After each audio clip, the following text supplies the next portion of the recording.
So competition in MyTEAM has changed a lot over the years of it being a mode.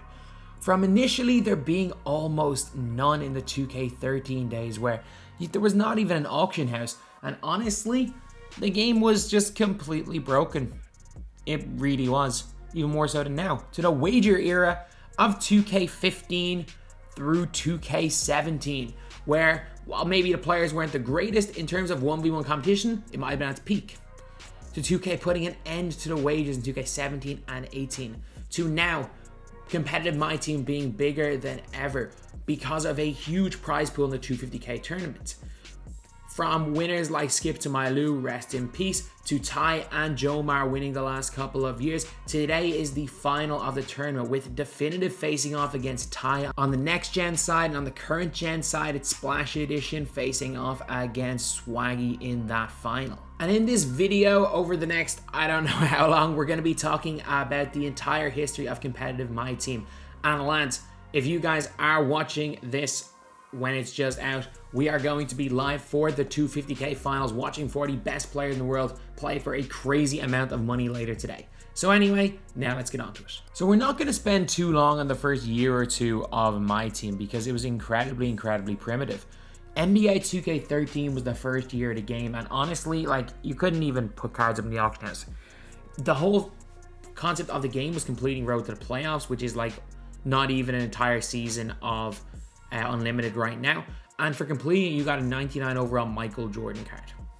There was still cheese, but honestly, you need to win 9 to 12 games to get that card at some throughout the year. Anyone who really put in the time to this mode had the Michael Jordan card, was in that top seed, so it wasn't like it was a particularly difficult thing for people to get. The game was completely broken. Contests didn't work. Fadeaway threes. People were shooting Euro step limitless threes, and they were all going in. This was a primitive game. We like to look on it like it was a great thing.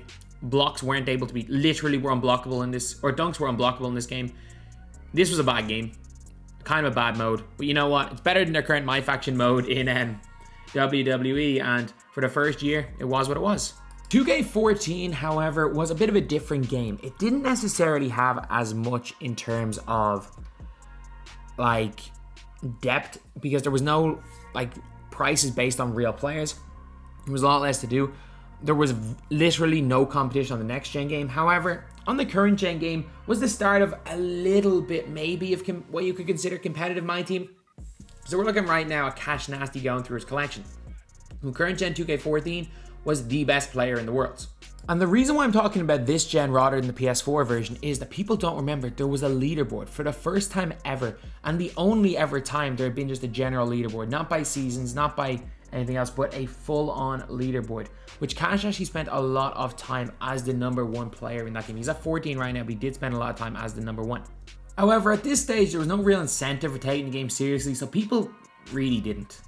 Like, you were seeing a lot of guys running two bigs. There was not too much cheese in this game. However, one of the big things was this was the start of the off-ball 1-3-1 zone defense.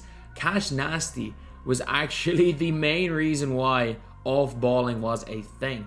The guy basically ran a trap 1-3-1 zone defense where he controlled the middle guy at all times. The other four covered every shooter, and he would just double with that middle guy non-stop. Well, obviously, off-ball became like a lot more kind of like nuanced, and like there was a lot more tactics involved in it. This was the initial start of baiting. And yeah, you guys are talking about tie this, tie that. People even think YBC was the start of those off-ball zone trap defenses. No, it was in fact Mr. Cash Nasty himself. However, 2K15 with the introduction of the auction house started one thing. And while you might say that it wasn't necessarily competitive MyTEAM, I personally believe this was a huge thing that started what was the competitive community and what has become the competitive community since then. And that was wagers. And there is nobody that we can, like, that is synonymous with 2K15 wagers more than Jesser the Laser himself. Back in those days, there was no banning for MT buying, there was no banning for wagers, so people used to wager cards. On YouTube, they were some of the biggest videos of their time. So many YouTubers got their big breaks from this. The likes of Kuda came up on these wagers, Jesser, obviously, as we've said, and who can forget the likes of Flight Mike, LSK. Obviously, Cash had his big break this year. And honestly, one of the most iconic people for constantly losing, LNU. However, with wagers being as big as they were, there was nothing in terms of tournaments to find out who some of the best players were. And two guys decided to take things into their own hands in 2015. They created a tournament called King of Kings, which was a tournament designed to bring together the biggest MyTEAM content creators, guys in the community. So we had the biggest streamers, the biggest YouTubers playing in this tournament, as well as that, bringing in the guys that are just sweats, the unlimited sweats, the fans. And those two guys were King Arthur, and while you may know him from his work with the 2K League right now, BLK Frank White was also heavily involved with creating the King of Kings all-time team MyTEAM tournament, which pretty much everyone credits with being the start of the real competitive MyTEAM community. And in this tournament, pretty much every one of the big names played. We had Cash Nasty playing in this tournament. We had Jesser the Laser playing in the tournament. Troydan played in the tournament. That kid Kuna played in the tournament. As far as I'm aware, we also had guys that are currently known in the competitive scene. We had CB13, who made the Xbox Next Gen final, current player for the Golden State Warriors 2K League team. In terms of competitive 2K, this was before Pro-Am. This was the peak. The best players in the world at 2K were either playing in things like Players Lounge, Play Now, but most of them were playing in tournaments like this. And what may come as a surprise to so many of you guys, the winner of the very first PlayStation side of the KOK tournament was in fact Los Pollos TV. Los was an absolute demon at 2K15. He also had a LeBron James Pink Diamond card, which almost nobody had, which meant that his Miami Heat team all time won basically every game easily.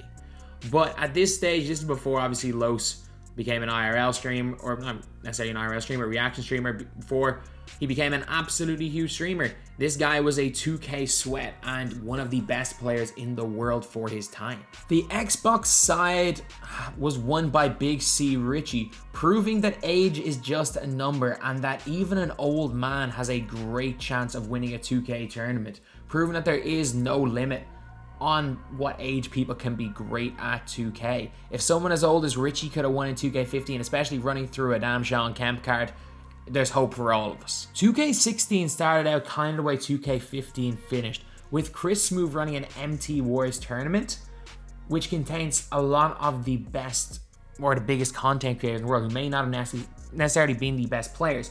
But in terms of tournaments, this was the biggest tournament early in 2K16. An MT Wars tournament between the likes of Jesser, Lost, I think Epic Kai was in it, STG was in it, and Cash was definitely in it. I can't remember who else though. As far as I'm aware, Lost and Unbound came back after his humiliation with the LNU donations in 2K15. I'm pretty sure Lost and Unbound came back to dominate this tournament. This is like a draft tournament, Lost drafted the best team. If you beat your opponent, you can like steal one of their players. He just got on a run, had the best team, and absolutely just dominated.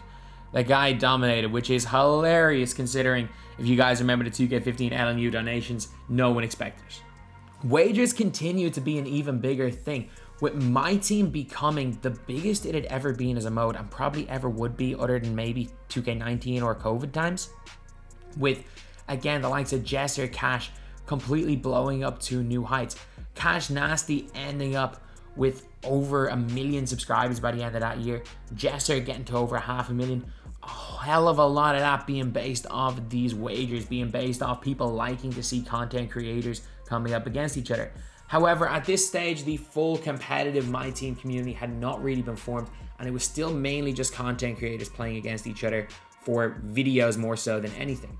But there was still, again, this did inspire a lot of people to take the game more seriously because they were playing for something. Then later on in the year, Frank and King Arthur came back with the MT Playoffs tournament. This was a tournament with most of the biggest content creators. As far as I'm aware, MT Playoffs was more of a content creator tournament. And at this stage, a lot of competitive MyTEAM was, let's see which content creators are going to be the best, who's going to win these.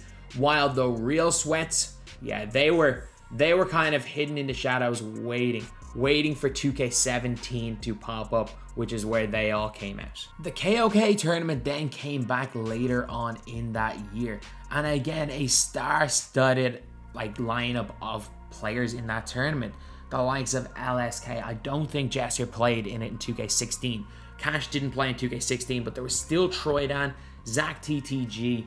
Low still played. An absolutely star-studded cast of players. Some of the biggest YouTubers and streamers in the world right now played in this tournament back in that year.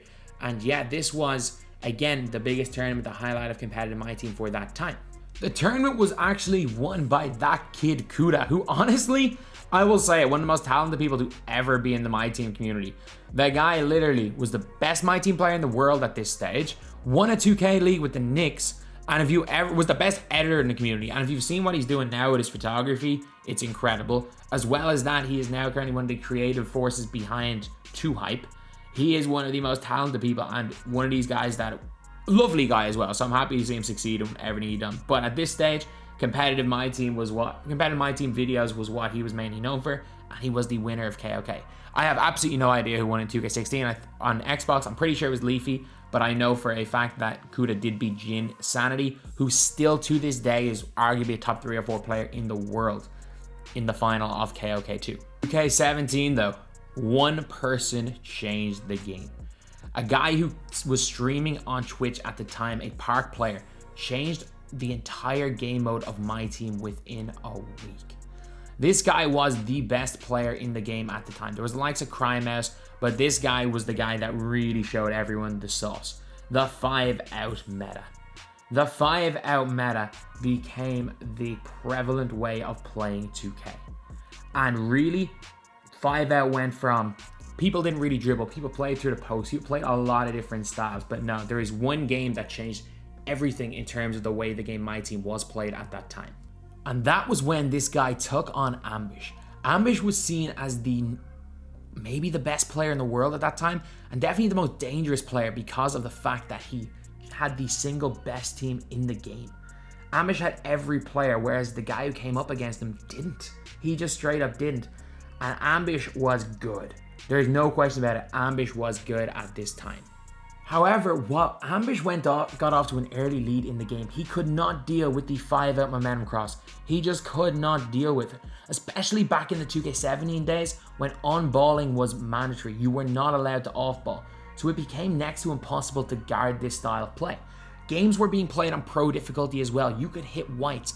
Anyone with an 83-pointer hit every shot, and just like that, the community changed. No more was it running through the post. The game became 5-out, beat your opponent because you could either blow by them off balling with a momentum cross. You on ball, they couldn't keep up with the zigzag. It became 5-out once the defenders helped in, kick to a shooter. And honestly, that's the way MyTEAM was for quite a while until the bait defense became a thing. 5-out, kick the shooter, and in reality, you could argue that that's currently the way MyTEAM competitively has been played.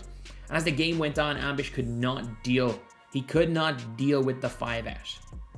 And just like that, all it took was one stream for everyone to realize that the game had changed forever. No more were there real tactics. No more were there really any play through the post, play inside out. It was official. The most effective way to play the game of MyTEAM was get 5 shooters, run by your opponent, and either dunk, or if they help in, kick to a shooter. And that, honestly, is the way most of MyTEAM was played. And then about halfway through the year, disaster struck. The game of MyTEAM would never be the same on YouTube again. 2K banned wagers. They banned a bunch of YouTubers at the exact same time. Killzamoy was banned, Gento was banned, Ambush was banned, Afro was banned. All of them for winning or losing wagers. This was when 2K started to crack down on coin selling, and obviously some strange things were happening on people's accounts, and most content creators ended up getting banned because of this, which basically put an end to what was the most popular form of content. I understand why 2K had to do it, but it did kill the mode in the eyes of a lot of people. But again, the KOK tournament was back. However, this was the first year where there were some serious gameplay rules. You were not allowed to play 5 out. You were not even allowed to play 4 out, 1 in. You had to play 3 out, 2 in. You had to on-ball. There were a lot of just kind of rules where I understand why they were rules, but as the tournament went on, there were a lot of disqualifications in this tournament this year. However, it still had a stars to the cast. Zach TTG played in it after his first year being in 2 Hype. I was playing in it. I'm actually still, as far as I'm aware, the only European to ever win a round in KOK, and I got to the Elite 8 this year where I came up against Caldy and unfortunately lost. They're a good start. And then the year after, I got to the Elite 8 and lost to, well, I got disqualified. I had beaten YBC to get to the Final 4 and got DQ'd. But yeah, the tournament still was the focal point for competitive MyTEAM that year. But with the game being on rookie difficulty, Hall of Fame range extender, Hall of Fame difficult shots, as well as the fact that you couldn't play off ball, it became a bit of an issue. Fading threes became the aim of the tournament. The tournament became a case of who could hit the more limitless range fading threes. As you can see here again, Caldy facing up against the eventual winner, Rudy. Caldy has quite a bit of a lead right here, but Rudy for the whole game, he's taking his dunks, but his bread and butter was shooting those fadeaway threes. While Caldy was good at it, man, Rudy was great at it. Again, on rookie difficulty and play with friends, everything went in. As the year went on, it just turned out that the guys who've been playing in the stage, have been playing the parks, who were a little bit good at those fadeaway threes, yeah, once this game went to rookie difficulty, it was just GG's. Those guys became unguardable. They became unguardable in MyTEAM, and it was just people figured it out very late. This was the first year of people really figuring out the cheese, whether it be 5 out fadeaway threes. We had YBC's bait defense, a lot of things like that. This is the first real year of people super sweating the game. 2K18 started where 2K17 left off, with banning massive content creators, well and truly putting an end to wagers and driving away a lot of the actual biggest content creators from the game at that time. And what he had done in previous years, this year was the big introduction to the bait defense, the bait zones, the off-ball baiting, trying to force people into taking your shots. And a big reason, while he may not have been the single best at it, I would say Goggles was probably the best at baiting in this game. YBC was the guy who put a lot of people onto it, because out of nowhere he was just beating everybody. He got to the final, he had the most Final Four tournament appearances. This was the year of, in terms of competitiveness, YBC may have been, outside of Brown Boy, the number 2 player in all of 2K18 because nobody knew how to deal with his defense. However, 2K18 was 2K18. Like, I don't want to talk about 2K18 or 2K21 next gen. 2K18 was 5 out blow by animation. Like, literally, that's how the game was played. You would just 5 out, wait until you, like, 5 out, blow by, blow by, blow by. And if the blow by didn't work, you would just walk backwards. Like, here's me playing MTR tournaments. Like, I ran a couple of tournaments. KOK was still a thing. But man, 2K18, the game was just so dead that there's no point even really talking too much about it. Because right after 2K18 was the start of competitive MyTEAM being a real thing. The 250k tournament ended up getting leaked, which honestly led to so many 2K League pros or potential 2K League pros deciding to focus on MyTEAM. While a lot of guys like CB13 were already coming from MyTEAM, a lot of guys did. I'm pretty sure Compete came from MyTEAM to 2K. This was the real time where we saw these Pro-Am guys who play the game at a higher level than all of us because they do it for a living, coming into MyTEAM. And this 250k tournament in 2K19 is the reason why Splash Edition, one of the biggest MyTEAM creators right now, got into MyTEAM in the first place. Because there now was an incentive for the best players in the world to not only look to try and make the 2K League where they were getting guaranteed money, to play for a life-changing amount of money in MyTEAM. The tournament, however, was a bit of a disaster. We still had the same broken qualifier system then that we have right now. The awful qualifier system where there were multiple boosted wins. We still had plenty of error codes, and the quote-unquote private servers where there was going to be no lag caused every single player to be delayed in the tournament. As well as that, they put in a shot contest patch 3 days before the tournament. So base 11, so many people's tactics had to change completely.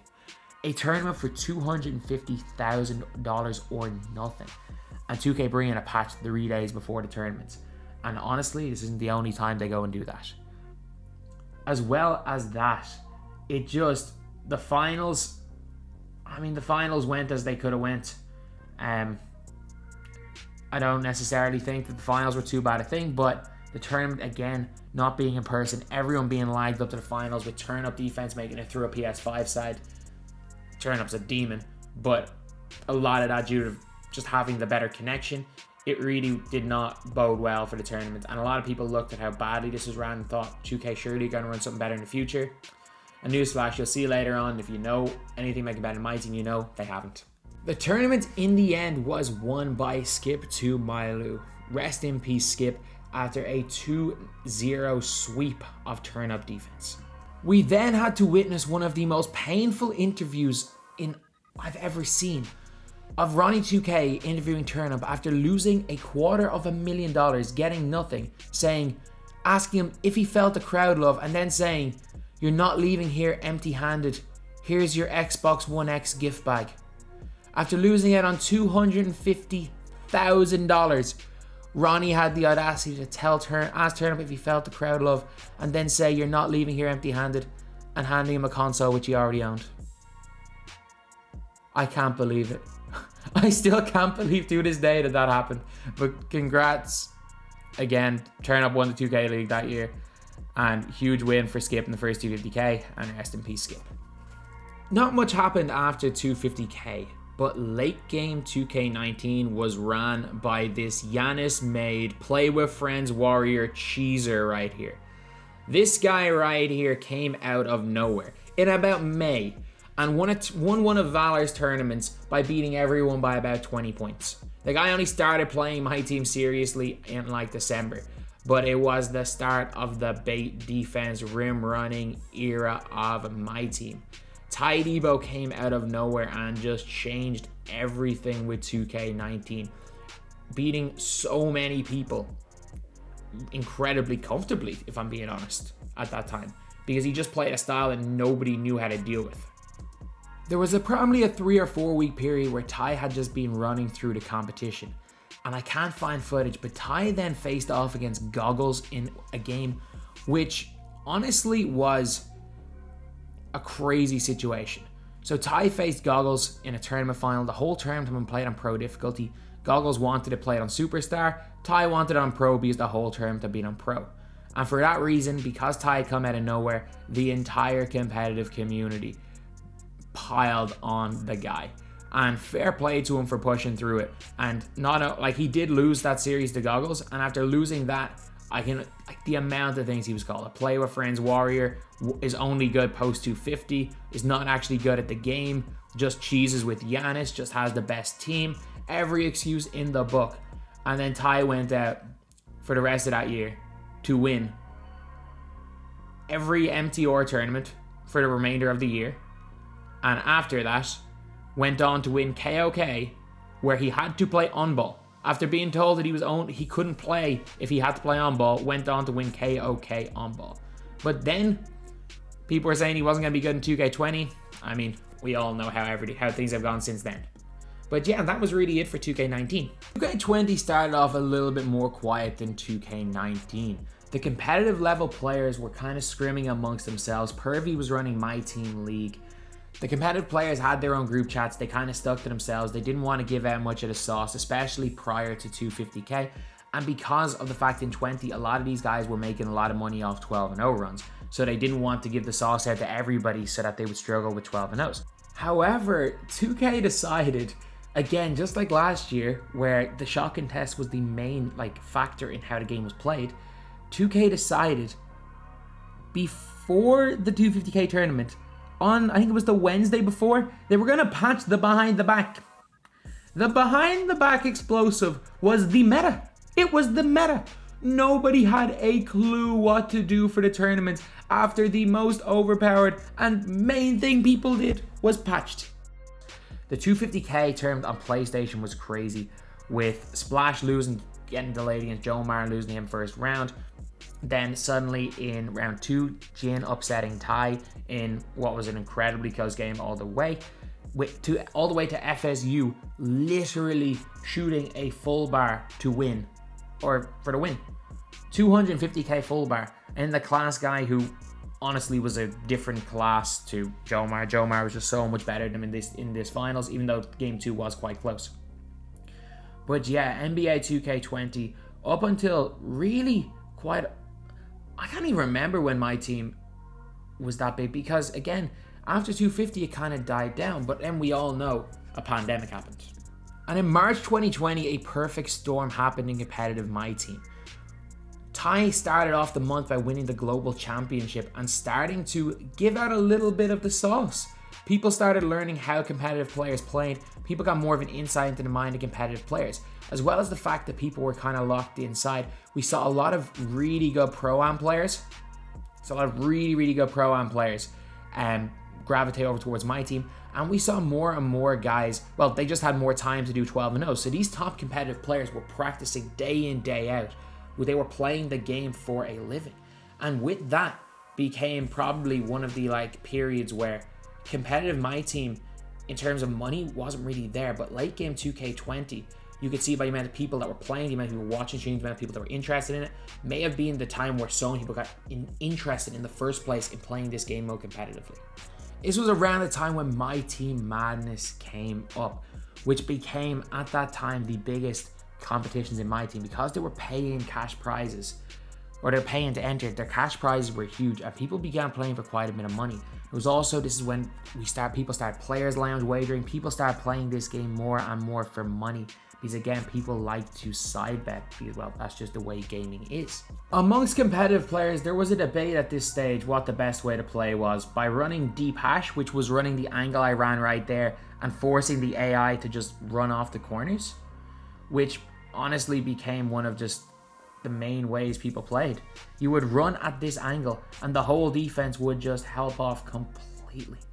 It would just help off completely.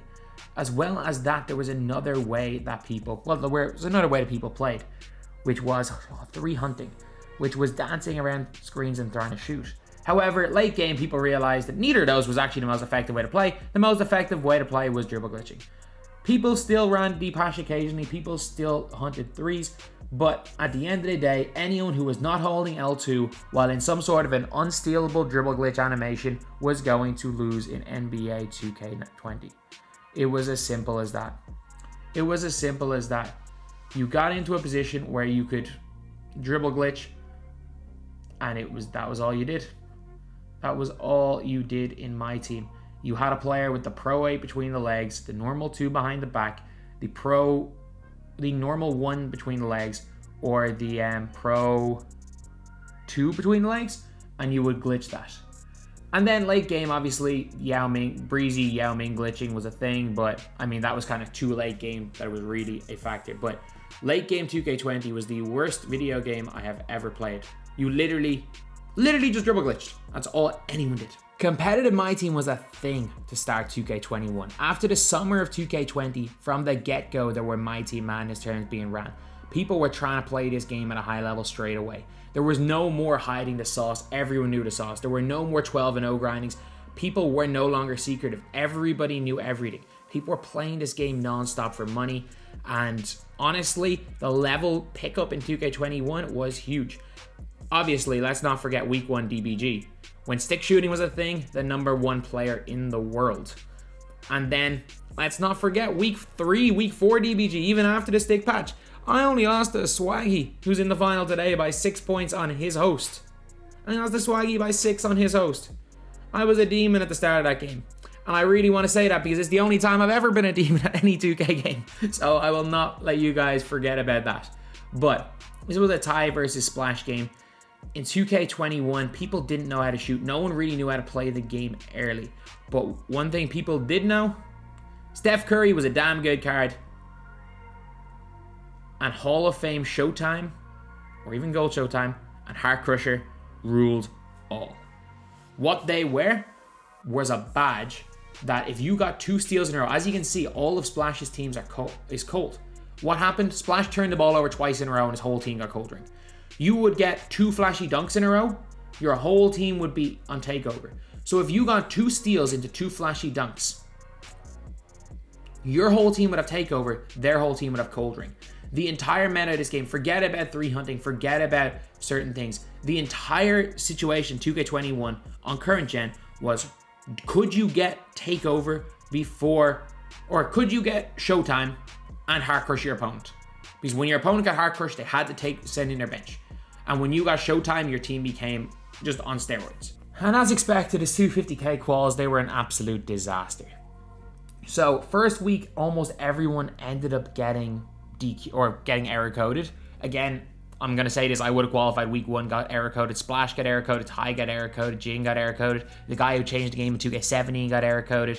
And then when we're looking at people that did qualify, like there's dudes literally zenning. There were dudes, half the people that qualified zenned.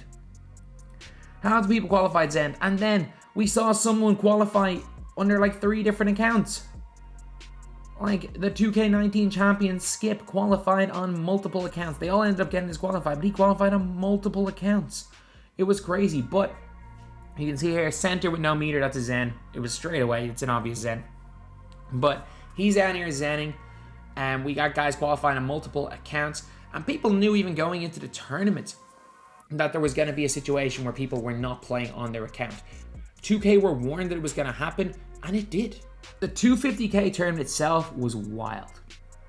From Splash Edition getting it there on PlayStation to Ty on Xbox, the finals were the finals that everyone dreamed of, but getting there was crazy. From the Gen versus Honest game, where Gen hit a 3, pause cheesed Honest with 5 seconds to go, thought he'd won. Honest went down and then hit a walk-off buzzer beater to tie the game. Pause cheesed Gen right back in what was a crazy scenario to the Zeb Warrior versus Victimized game where they post-hooked each other for 5 overtimes. It was an absolutely berserk tournament. However, something that we warned 2K was going to happen, happened. So you guys can see here, Ty is playing against Jomar in the Xbox final. But if you watched on the day, Jomar lost. How was he in? Because Flying Guy Rai changed his PSN name and then sold his account before the tournament. He knew he had no chance, so 2 guys who did not qualify because they get error coded ended up playing on his account and knocking out 3 people on the way. It was only figured out before the final game.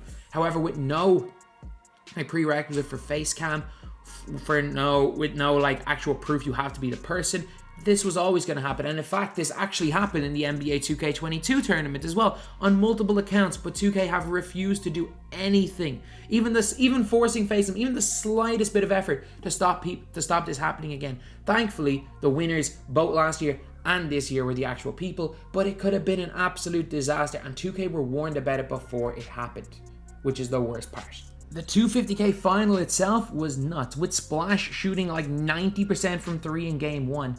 Despite the fact that over the course of the game, I will say in terms of just playing, Ty looked like he had the advantage. Splash just did not miss in game 1.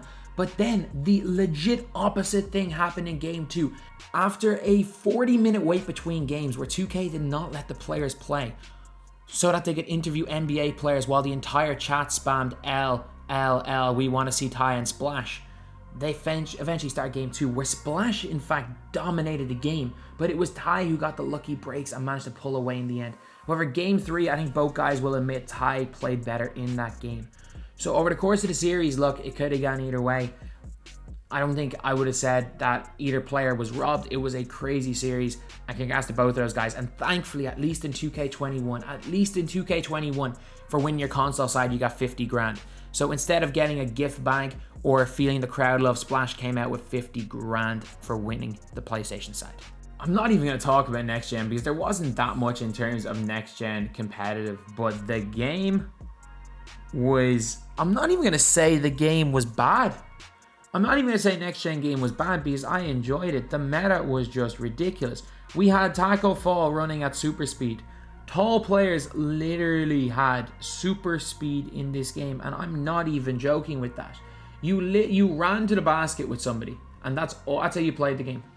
You would use a 7'5" player, and what the 7'5" player would do is run by, because taller players ran faster with the ball than without the ball. So a 7'5" player moved super slow without the ball, so they were so slow on defense, but at super speed with the ball. So you literally just sprinted to the basket with them.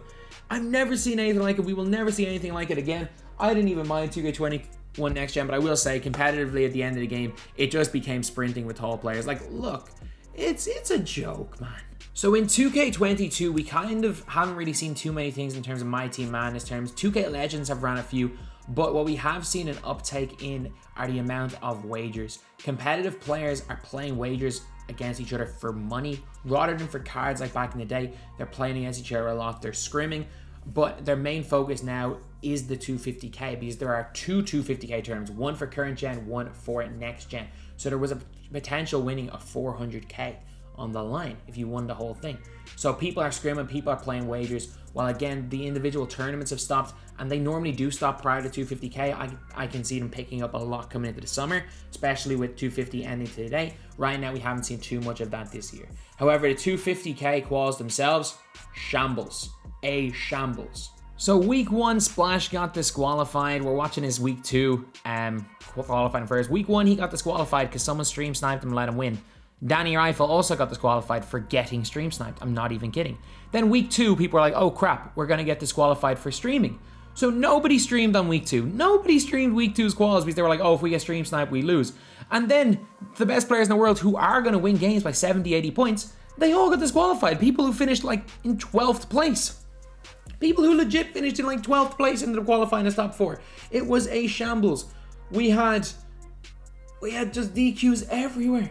We had DQs everywhere. Thankfully, there wasn't as many error codes. But then we look at Legendary Wall, who got 70% glitch twice in a row on current gen, who would have qualified in both of the last 2 quals, but he got 70% glitch twice, not once, but twice.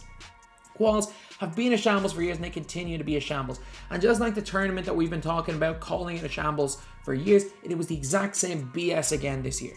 The tournament continued with not being in person, and then it turned out like people were playing on other people's accounts. Ron World sold his account. I don't know who played on his account, but someone else did, not a qualifier. And then Ty got locked out of his Xbox account. 2K didn't even attempt to find any way to let Ty play in the end. They were trying to let him play. This was obviously a huge game. Splash season game was huge. But, man, you couldn't. It was a fairy tale ending for Ty, but I mean, if this was a situation that looked almost a certainty to not to happen. But, I mean, 2K, are, for their own sake, are lucky that it did. On day 1, Swaggy, in fairness, dominated the Xbox side, especially after Ty got locked out. Swaggy comfortably won every game except against Drex, and Splash came true on his least favorite gen. However, Ty dug himself a hole.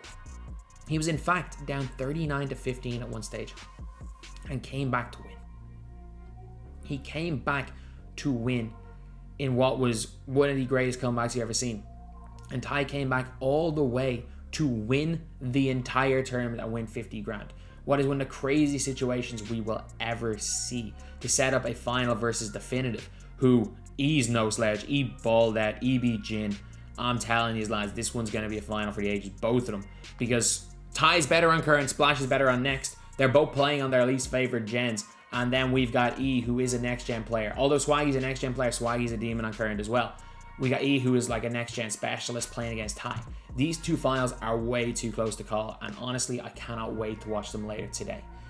You guys will see other videos, but I said I'd get this out before the games, so that's what I'm doing. So anyway, that's the video. We have been through a long road when it comes to competitive MyTEAM. Like, as someone who was involved and at that level back in the early days of the game, these guys that are playing it right now are a level so far ahead of where I've ever been. The level of players now, we look back at guys who we considered good back in the day, and it's not even close. We look back at these wagers, at the level of 2K these guys were playing, and these competitive guys right now, they're just at another level. These guys are esports pros in everything. From the wager days to the crazy bans to now the 250k tournament, where 4 guys have already won 50 grand and 2 guys today are going to become $150,000 richer. So yeah, competitive MyTEAM's going nowhere. And if anything, it's growing year after year after year. So best of luck to E, best of luck to Ty, best of luck to Splash, and best of luck to Swaggy today. 4 great guys. I have no idea who's going to come out on top on either gen. All I hope for is that it's a show, or as Splash likes to say, it's a movie. So anyway, that's the video. Thank you guys for watching. Please like, comment, and subscribe. I think you only love me cause I'm poppin'. This a layup, this a rebound, then it's robbing. Tyson with the fade, not the hair, my hands rocking. When I link with ball point, you know it's